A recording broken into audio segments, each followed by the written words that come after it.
Oh, not a bad cold open at all, guys. Welcome to episode 1 of Rolling with T-Bone Presents A History of Witches. Roll that intro.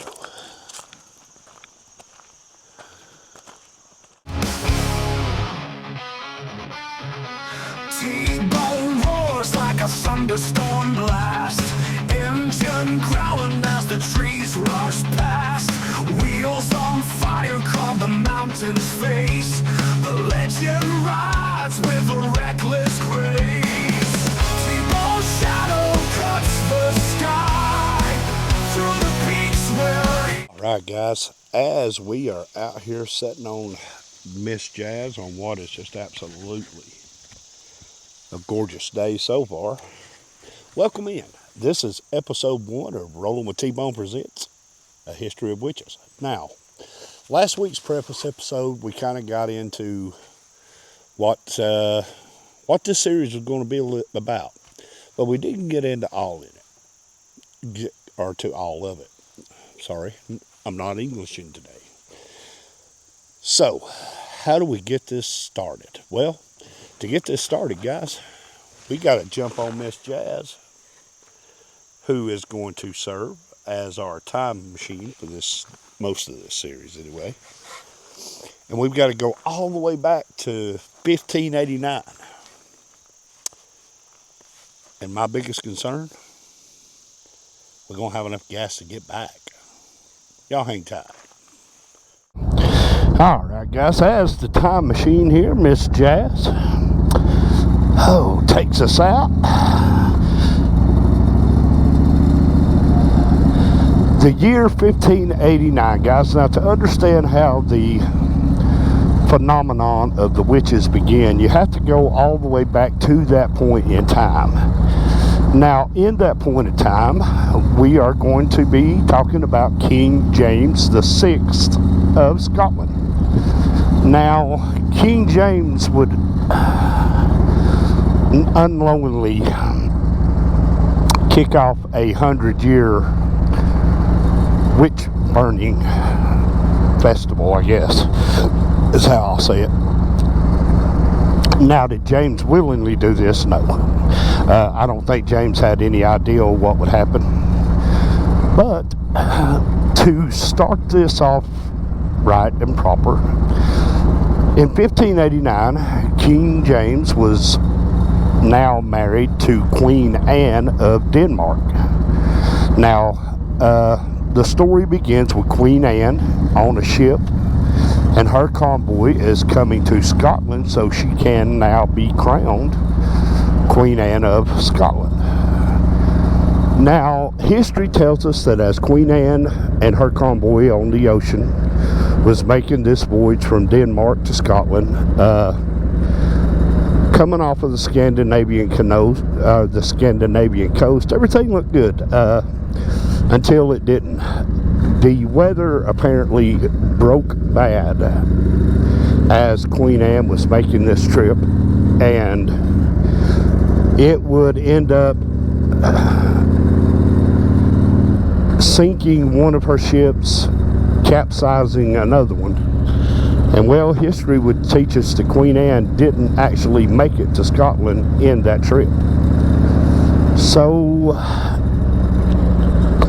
this is already one mark that's going to set James on his next, few year tirade that he goes on, I guess, is what you would want to call it. But so 1590 would come along, and James decided, well, he would go to Denmark, and he would fetch Queen Anne and bring her back with him.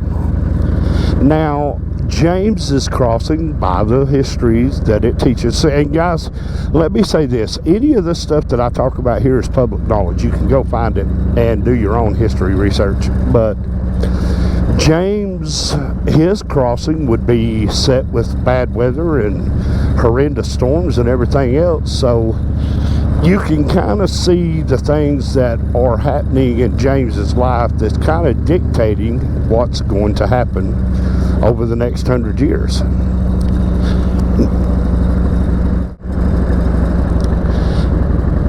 Now, James probably was no way for James to be prepared for what he was going to hit when he landed in Denmark.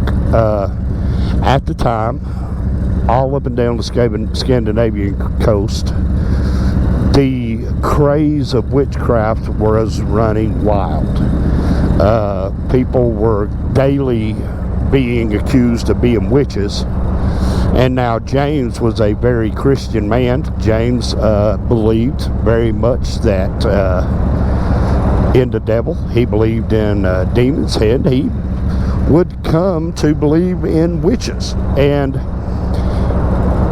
when James stepped off of the ship in Denmark, like I said, I don't think he realized exactly what he was getting himself into.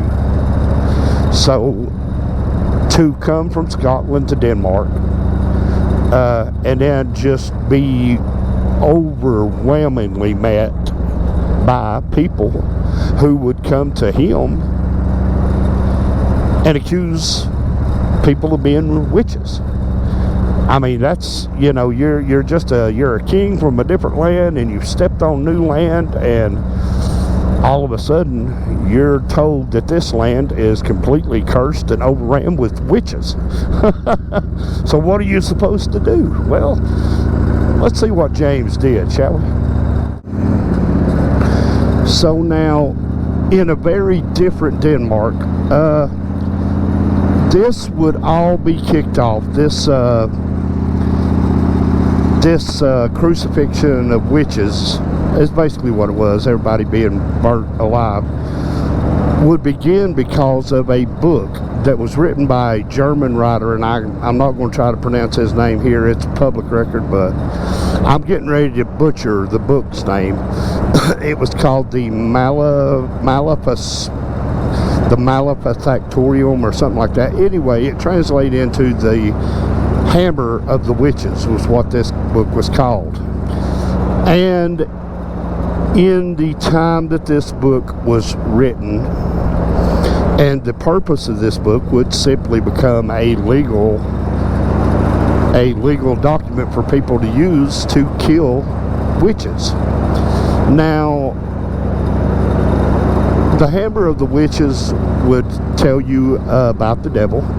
It would tell how these witches would go out and dance naked in the moonlight and all this crazy stuff that a lot of times we hear people being accused of.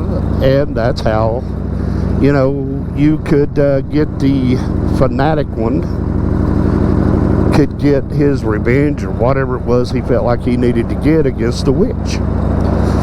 So with the Hammer of the Witches being a legal document, by the time James landed there, this was a hysteria. It was basically a panic.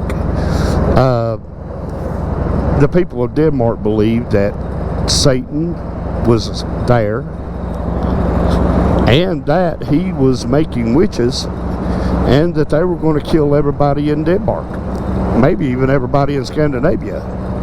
So and this is what James would arrive to. He would arrive to finding out tens of thousands of witches who were being killed and burned at the stake and hanged. And it was like, man, you know, when you imagine for a young king who, you know, comes to this land just to catch his wife so he can bring her back to Scotland with him, to see a book called The Hammer of the Witches, and to know that throughout the land people are being burned at the stake, being accused of witches. James had to look at this from a Christian point of view, because, as I said earlier, James was a Christian, and James very much wanted to rule with the, you know, thumb of God on his monarchy. So at some point, and I have to glaze over some of this stuff, guys, because if not, this video will be 12 hours long, but at some point,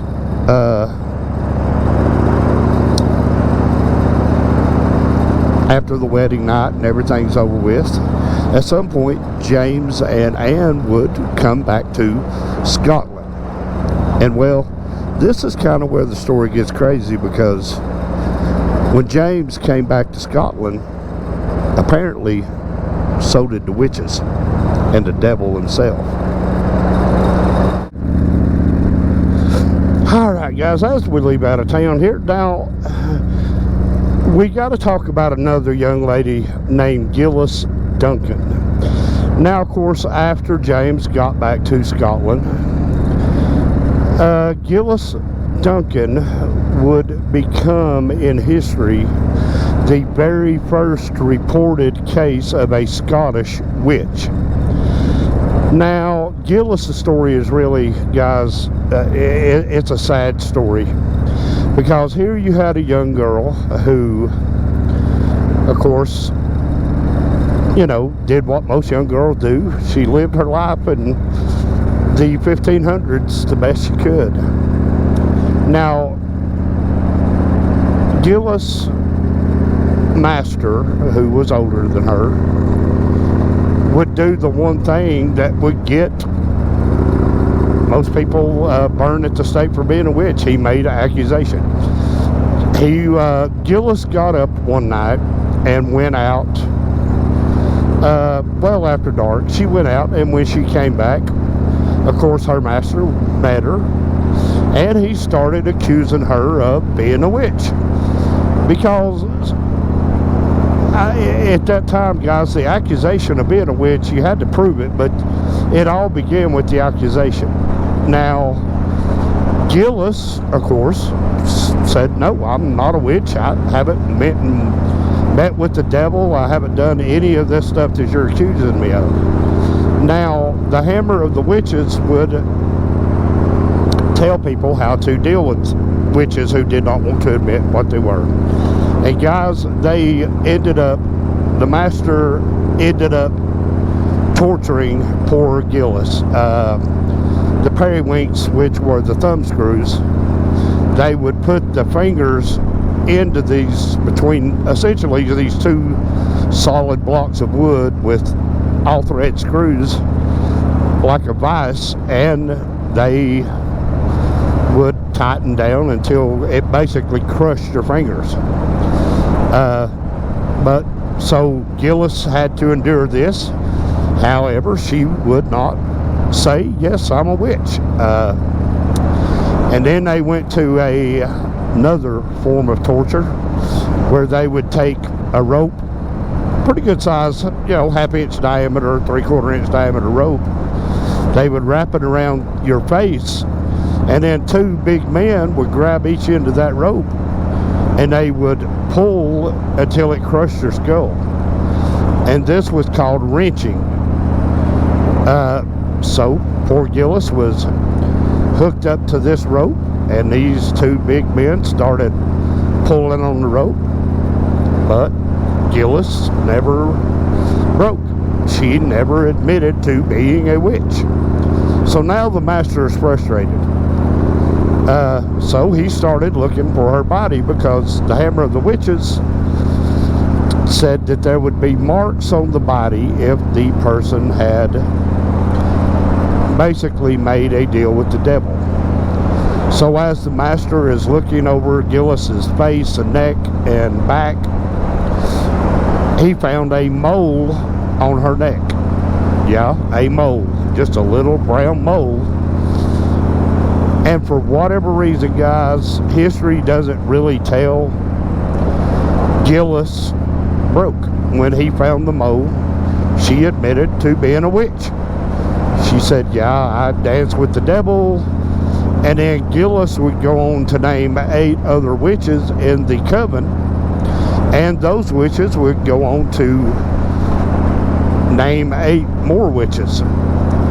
So Gillis broke because of the mole. Now, of course, Gillis probably, and of course we're not there, so we don't know, but Gillis probably figured that the master would end up bringing someone in to check her private parts. And kind of what was thought was that maybe Gillis was sneaking out at night to go meet her boyfriend or whatever. And this made the master mad, because probably the master was, you know, he wanted Gillis to be his. So it was sexual in nature. So Gillis would, you know, she would break under that. Probably trying to protect her boyfriend or her lover, whoever it may have been. So that part has kind of baffled the historians, and, you know, she endured all the unimaginable pain of torture and beating, thumb screws. And guys, that would become part and parcel of what the witch trials would be made up of. So you think about that, and you put that into the context of all somebody had to do was just make the accusation, and if you had a mole on your body, then you were considered a witch.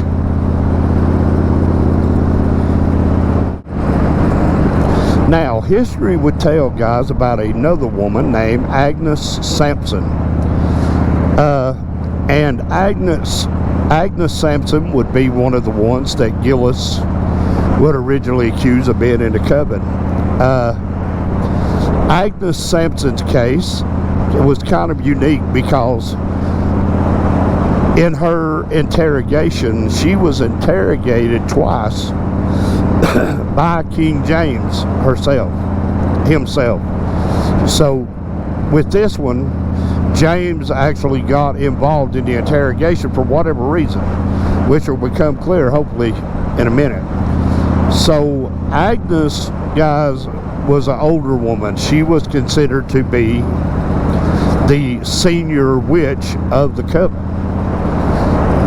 Now, poor Agnes, guys, was beat unmercifully. She was beaten so bad that one or two times they thought she was going to die from the beating before they ever actually got the confession out of her. So what makes Agnes's case so unique, you know, in the fact that James interrogated her. So she, the second time she was brought before James, she admitted to being a witch. And everybody assumed that she was just admitting to it. Everybody who wasn't eat up with the witch hysteria assumed that Agnes admitted to this just to stop the beatings from happening. But it was crazy because the way history tells it, when she admitted to it, James didn't believe her. And in fact, if the next thing that happened had not have happened, she might have never actually been burned at the stake as a witch. And what happened was, when James said it's a fake, she's not a witch, it's said that Agnes leaned forward into James's ear and whispered stuff that was pillow talk between him and Queen Anne on their wedding night. So James had no choice but to believe she was a witch, because in James's view, how could anybody know that? Now, Agnes was a midwife, so Agnes could have just made a lucky guess as to what a young married couple on their wedding night might actually talk about. Or, you know, back in those days and the time of King James and Queen Anne, you had chambermaids who were in the rooms basically all the time, and they were there to answer the call of the king or queen anytime, day or night. So it could have been gossip among some of the chambermaids that Agnes had picked up on and heard about. But history leaves that one open to interpretation, guys. But had she not been able to tell James the very thing that him and his new queen were talking about, she might have just gotten away with being very badly beaten. But it's widely believed, like I said, that she admitted to it just to get the beatings to stop. Because, you know, You can only imagine what an older person like Agnes was going through with these beatings. But we find that King James has got himself into some stuff here, guys. Alright, guys, so there it is. Episode 1 of The History of Witches is in the books. You know, this is just one of those subjects, guys, that just kind of fascinating to me because, you know, as I've said a couple of times here, you know, the word witch and conjures up the girl flying on her broom, but when you find out how it all really got started and the hysteria that came along with it, it really puts it all into a different kind of perspective. But like I said, that's episode 1. So you guys, if you're new here, I hope you enjoy it, and I hope you come back for episode 2. And episode 2 is going to be a pretty interesting episode, guys, because James leaves Scotland and goes south. And when he does, well, the witchcraft hysteria that followed him from Denmark to Scotland also follows him all the way to England. But that's in the next episode. So guys, until the next time, y'all take care of yourselves, take care of each other, and hey, thanks for watching.